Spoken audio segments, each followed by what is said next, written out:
canal de YouTube Mira la Voz de Arroyo. Hoy vamos a hablar de un tema que está en la calle, la Ley de Educación, la nueva Ley CELA, como se la está llamando. Para ello vamos a hablar con Juanjo Hernández, lleva más de 46 años dentro de la educación, él trabaja en un colegio y más concretamente en una cooperativa, con lo cual pues, nos va a dar una información estupenda de la ley porque él sí se ha leído la ley. Vamos a saludarle ya. Juanjo, buenas tardes, ¿qué tal? Hola, buenas tardes. Una matización. Ya no somos cooperativa, pero seguimos funcionando como una cooperativa de 36 profesionales. Simplemente esa matización de entrada. Vale, aclarado queda. Juanjo, aparte de hablar de la ley de educación, se supone que debemos de saber la Constitución, porque muchas de las cosas de las que se habla en esta ley está basada en la propia Constitución, que es la que nos rige a todos, ¿no? A ver, yo creo que hay dos cosas. Por un lado, por supuesto, hay que saberse la Constitución y hay que saberse la ley.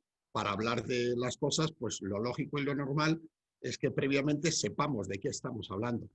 Y yo creo que el conocimiento tanto de la Constitución como de la ley nos permite hablar con voz propia.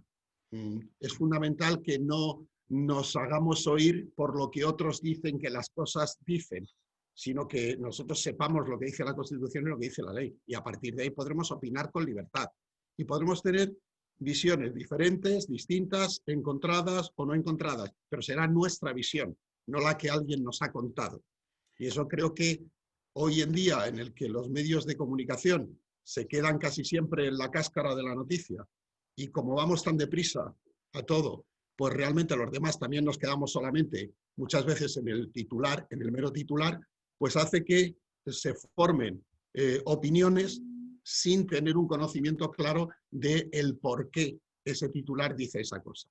Al final llegamos a la conclusión de que lo que interesa en el periodismo y en la información es que la gente pinche para leer la noticia, no buscar la verdad en la noticia. O lo que nos decían en la facultad de periodismo, cuando yo empezaba, es que lo importante es la veracidad, informándonos de distintas fuentes, además. No, ahora lo que importa es cuanto más periódicos venda mejor, cuanto más audiencia tenga mejor, y si para eso tengo que moldear la verdad, pues la moldeo. Estupendo. Sí, porque yo veo últimamente a personas que están pidiendo firmas y que están hablando de educación, que son curiosamente muchos de ellos los mismos que hablan también del COVID-19, ¿no? Es gente que está preparadísima para todo, pero que lo único que hacen es seguir consignas de los cabezas de partido, ¿no? Que les dicen hay que decir esto y hay que hacer esto. Yo creo que es que por desgracia, yo creo que hemos pasado del periodismo informativo al periodismo de opinión sin transición ninguna, y ahora mismo muchos de los que se dicen periodistas en realidad parecen más comisarios políticos que periodistas, porque lo que están haciendo es reiterar y repetir consignas de partido con una visión sesgada de las cosas, pero interesada. Vamos a entrar un poco en materia, Juanjo, si te parece. Algo fundamental, nos van a quitar la libertad a las familias de poder escoger la educación que queremos para nuestros hijos. A ver, la libertad es algo muy serio y es algo que no se puede utilizar así alegremente, el decir, ¿nos la van a quitar o no nos la van a quitar? Evidentemente, la libertad para elegir centro ya está condicionada ahora mismo. Si yo vivo en Moraleja de en Medio, tengo menos libertad para ir a un centro concertado que si vivo en Arroyomolinos, porque si vivo en Moraleja de en Medio, tengo que añadir al coste que me pueda suponer la enseñanza, que luego veremos a ver lo que ocurre con eso, tengo que añadir el desplazamiento y seguramente la comida, el comedor. Luego ya no soy libre, ya no es totalmente gratuito. ¿La ley va a eliminar o va a quitar libertad? Vamos a ver cómo se desarrollan los reglamentos de la ley. Vamos a ver la aplicación que las comunidades hacen de la ley. La ley por sí o en sí no limita el libre acceso a la educación, pero puede ser que del desarrollo de la misma se deriven una serie de disposiciones que puedan hacer más difícil el ejercicio de esa llamada libertad. Sí, porque con la ley CELA no va a haber acuerdo en absoluto por lo que se está viendo. lo tenemos Yo, claro. de todas las que he vivido, la única que estuvo a punto, el único momento en que parecía, por lo que nos contaban, que luego esa es otra. Una cosa es lo que es y otra cosa es lo que nos cuentan. Por eso yo insisto en lo que decía al principio. Si vamos a hablar de la ley, hay que leerse la ley. Si vamos a hablar de la Constitución, hay que leerse la Constitución. No vamos a hablar de lo que nos dicen que dice la ley o de lo que nos dicen que dice la Constitución. Entonces yo creo que de alguna forma, de alguna manera, si de todas las reformas que ha habido, según lo que nos cuentan, la única que estuvo a punto de salir por consenso fue la ley que preparó en su momento Gabilondo. Después y antes, todas han salido por mayorías. Sí. Porque no ha habido voluntad de llegar a un consenso o porque les quedaba muy grande a los políticos de cada momento el haber tenido esa altura de miras que requiere tener un político de Estado. Un político de Estado tiene que tener una altura de miras que yo no sé si nuestros políticos actualmente la tienen. O por lo menos no lo demuestren. Que lo demuestren, es fácil. Juanjo, ¿van a desaparecer los colegios concertados? Porque parece ser que es algo que está ahí, vamos. Yo creo que, vamos a ver, yo creo que ni la ley es ni tan buena como dicen unos, ni tan mala como dicen otros. Yo creo que los colegios concertados existentes no van a desaparecer. Es verdad que puede haber dificultades para generar nuevos centros, puede haber dificultades, en tanto en cuanto que ya la ley de 1985, el reglamento de 1985, que prácticamente no ha cambiado y que con la ley no cambia, hablaba de la educación concertada para aquellos lugares donde hubiese necesidad. Claro, si yo construyo muchos colegios públicos, no existe necesidad. Por lo tanto, sí habría en ese caso un riesgo importante para que la concertada siguiese creciendo. Pero por otro lado, también es obligación de todo gobernante garantizar los puestos escolares. Por lo tanto, es obligación de todo gobernante generar enseñanza pública. Yo creo que no hay un gran problema con si va a desaparecer o no la concertada, sino que ocurre que a lo mejor un tipo de concertada que ha llegado con la intención de servir de fuente de ingresos para determinados fondos de inversión, por ejemplo, pues esa concertada lo va a tener más difícil. ¿Eso es bueno o es malo? Desde luego, para los que llevamos mucho en este camino de la concertada, te puedo decir que a mí no me hace ninguna gracia ni ninguna ilusión el que llegue gente a la concertada solo con un ánimo exclusivamente de ganar mucho dinero o con el ánimo de imponer unas ideas. Por lo tanto, yo creo que la mayor parte de la concertada no se va a ver afectada negativamente por esta ley. Ahora bien, dicho esto, yo creo que hay que estar muy expectantes también al desarrollo que se hace de la ley. Ni podemos permitir que la concertada se vea en peligro, ni podemos permitir que la gente que se acerque a la concertada venga a hacer un negocio sin más. Sin más, ¿eh? Ojo, que yo creo que es lícito hacer, digamos, tener un retorno de la inversión realizada. Y ahí está la clave. ¿Por qué hablamos en la concertada, hablamos de las cuotas? Pues porque hay una diferencia que yo no sé, pero a mí me da la impresión que a todo el mundo se le olvida. En la pública, la inversión para la construcción de un centro la hace la administración pública. Es decir, si un centro vale 12 millones de euros, los pone la Comunidad de Madrid o los pone el Estado y el terreno lo pone el ayuntamiento.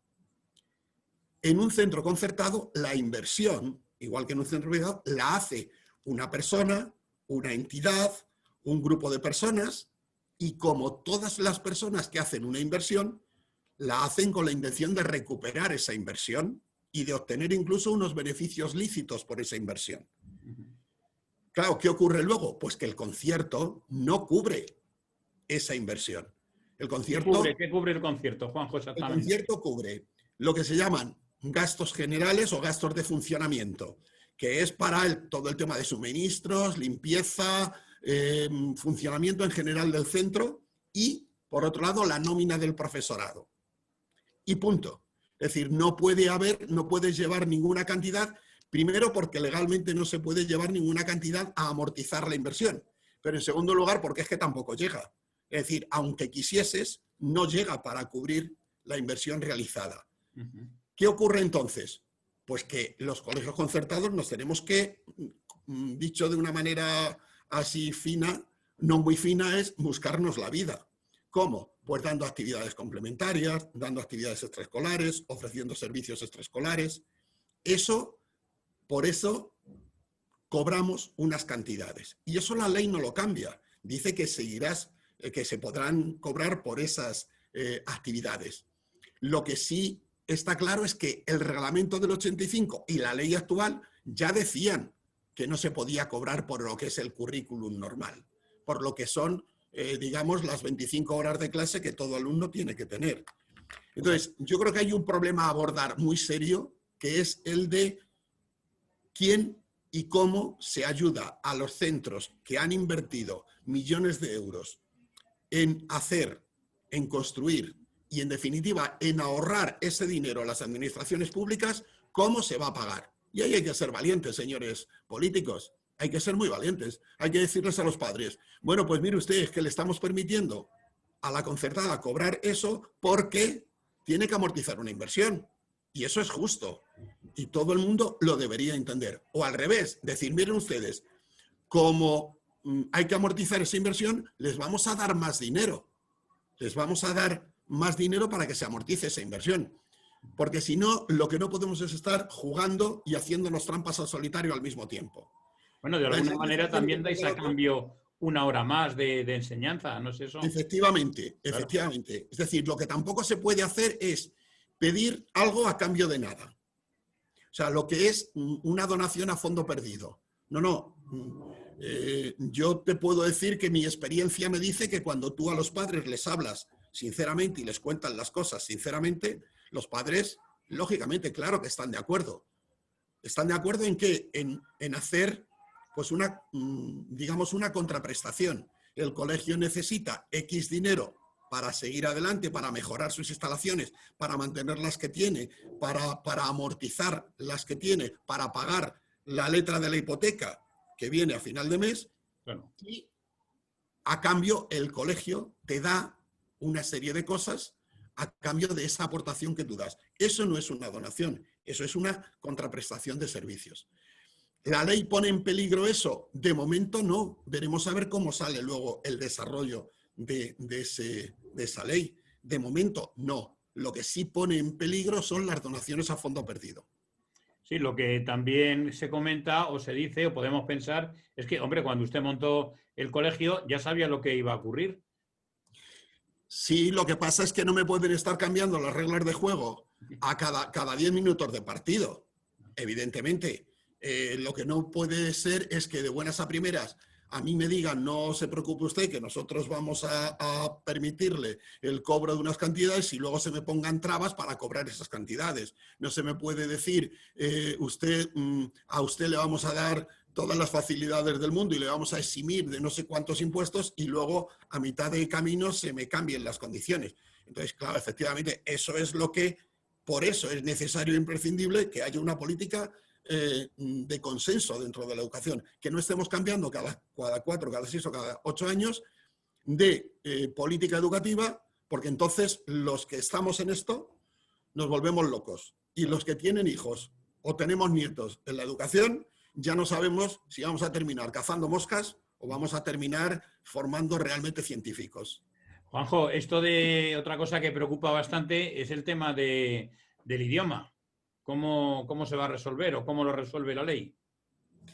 Es que yo creo que la ley lo que hace es volver a la situación de antes del 2013. Hasta el año 2013 el castellano no era lengua vehicular. Hasta ese momento las dificultades las no dificultades del castellano en las comunidades, como puede ser Cataluña, Galicia, País Vasco, eran unas. A partir del 2000, como está uno por la tarde, del 2013, el castellano se convierte en lengua vehicular.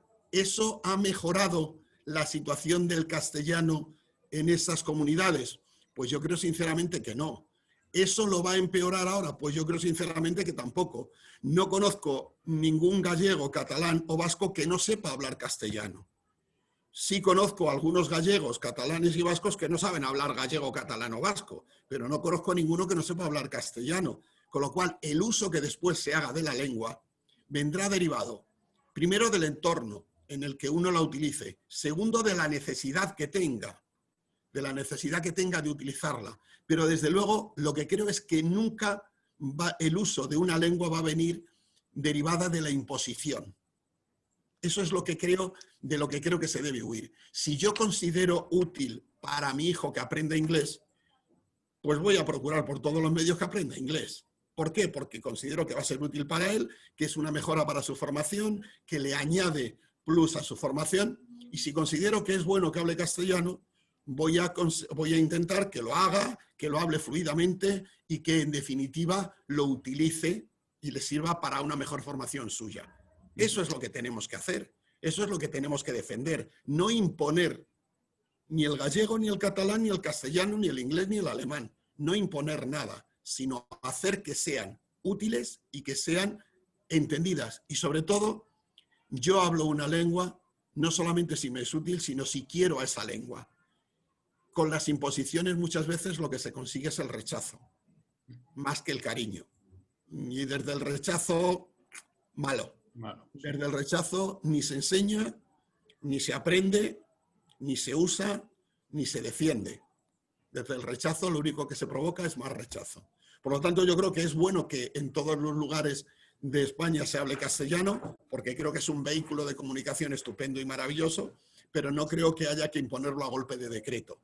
Eso sí, hay que respetar la libertad de que aquellos que quieran aprender castellano lo hagan sin ningún problema. Y hay que garantizarles y asegurarles tanto el castellano como el catalán, porque ambas, el castellano y el catalán, el castellano y el gallego, el castellano y el euskera, están reconocidas en la Constitución como lenguas cooficiales. Y por tanto tiene que garantizarse que el que quiera puede aprenderlas las dos. Exactamente, creo que el quid de la cuestión es ese, que está marcado en la Constitución y por tanto lo que hay que hacer es garantizar. Y la religión, Juanjo, que también hay debates sobre ello, que van a quitar la religión, que ya no se va a dar religión en los colegios. Bueno, lo que dice la ley no es que la vayan a quitar, sino que va a dejar de ser una materia que puntúe en el currículum, que puntúe para la consecución de becas y para la consecución de puntos de cara a la EBAU y demás. Bueno, yo evidentemente creo que hace tiempo que la religión no debería contar en el currículum, porque creo que se hace un flaco favor también a la religión. Volvemos a lo mismo. Si la religión es un camino fácil para obtener una buena nota, y te puedo asegurar que en los años que llevo de profesión, la religión siempre ha sido una de esas Marías que te subía la nota, entonces vamos a encontrarnos con gente que va a religión no porque quiera religión, sino porque consigue mejor nota que si va a valores o a ética u otra cosa. No creo ni siquiera que a nivel de la Iglesia Católica eso sea una apuesta que debería defender. Yo creo que a religión deben ir aquellos que realmente quieran recibir una formación religiosa, pero independientemente de que cuente o no para la nota. Por tanto, la mejor manera de saber si realmente tienes interés por la religión es que no sea como contraprestación a un sobresaliente, sino por un interés propio, por un interés personal, por un interés familiar. Creo que sí debe favorecerse el que las personas que quieran tengan religión, incluso yo diría, incluso fuera del horario como tal, facilitarles los medios, pero creo que no es bueno que a la religión se vaya solamente porque sube la nota. Ya, pues me parece muy buena la apreciación. Yo recuerdo cuando estudiábamos el padre Roca, que nos ponía un 10 a cada uno en religión, para no estropearnos. Efectivamente, aquel famoso show del padre Roca que empezaba a la 1:30 de la tarde en la escuela de magisterio y que, en fin, terminaba como todos sabemos que terminaba. Pero sí, todos terminábamos con un 10. Claro. Es más, incluso hasta los que no iban a clase terminaban con un 10. O sea que fíjate, ya hace años y era una forma pues de no estropear la media, claro, todo el mundo Efectivamente. se va un poco lo mismo. Bueno, Juanjo, no sé si nos ha quedado algo en el tintero sobre la Sí, ley CELA así importante. Sí, pues venga. sí, mira, nos queda, nos quedan dos cosas. Nos queda el tema de la famosa segregación. Yo solamente quiero aclarar una cosa. A mí yo puedo estar a favor o en contra de que se segregue o no se segregue, pero la ley no prohíbe la segregación. La ley no dice, otra cosa es lo que digan los reglamentos, pero hoy por hoy no dice que se quitará el concierto a aquellos centros que segreguen. Dice que en caso de que se necesite concertar, tendrán prioridad para concertar a aquellos colegios que no segreguen. ¿Vale? Correcto. Por Puntuación, lo tanto, no dice, puntualización muy importante, sí. bueno, vamos a ver lo que dicen los reglamentos y lo que dice cada comunidad autónoma. No nos olvidemos que lo primero que dice la ley en muchos aspectos es que las competencias sobre educación están transferidas a las comunidades autónomas y que quien tiene que gestionar el desarrollo de la ley van a ser las comunidades autónomas. Pero sobre todo, lo que creo que no debemos admitir nunca es que nos digan que la ley dice lo que no es verdad que dice. Exacto. Por lo tanto, será un matiz o no lo será, pero desde luego la ley no habla de quitar conciertos a ningún colegio. Lo mismo ocurre con la educación especial. Yo es un terreno que lógicamente no domino y por tanto no puedo entrar en profundidad a valorar. Pero lo que la ley dice no es que se vayan a eliminar las subvenciones a los colegios de educación especial. Lo que la ley dice es que se dotará a los colegios ordinarios de medios para atender a la diversidad. Pero eso no quiere decir, en efecto, que vayan a desaparecer esos colegios, sino que se va a dotar a los colegios para que se pueda abarcar a un mayor número de chavales con algún tipo de dificultad, como tú muy bien has dicho. O sea que yo quiero entenderlo así. Claro, yo quiero entender. Juanjo, una cosa muy importante. La ley es la ley, pero el reglamento es el que desarrolla la ley. Y eso depende de las comunidades. Queremos saber la Comunidad de Madrid, que es la que nos afecta a nosotros, cómo desarrolla esa ley, que eso va a ser el caballo de batalla.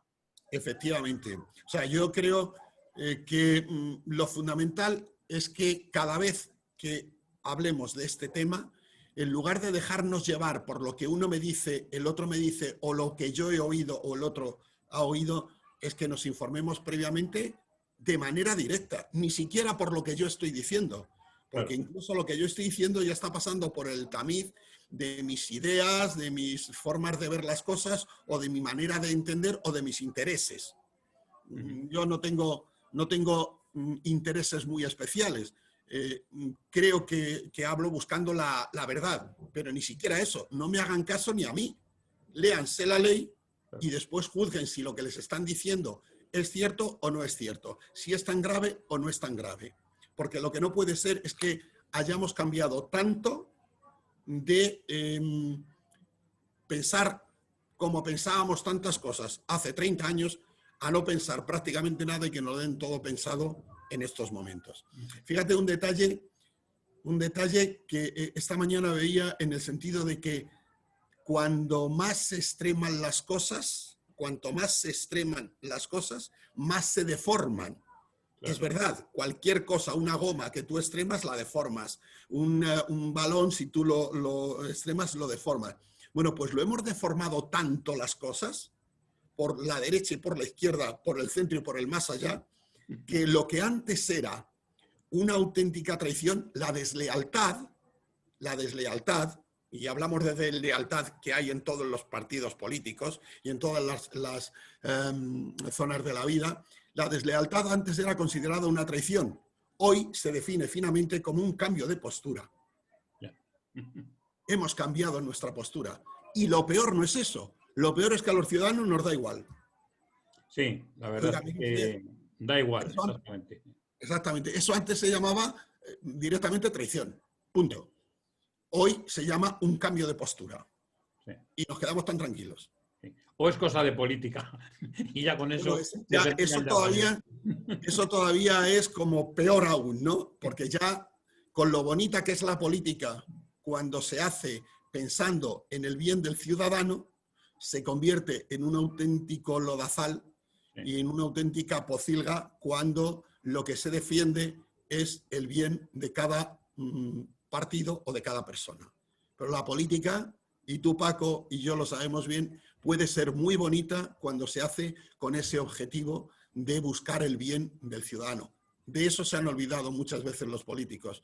Están en el ayuntamiento, en la comunidad, en el Estado, en la administración pública, para servir al ciudadano, no para servirse del ciudadano y vivir ellos mejor.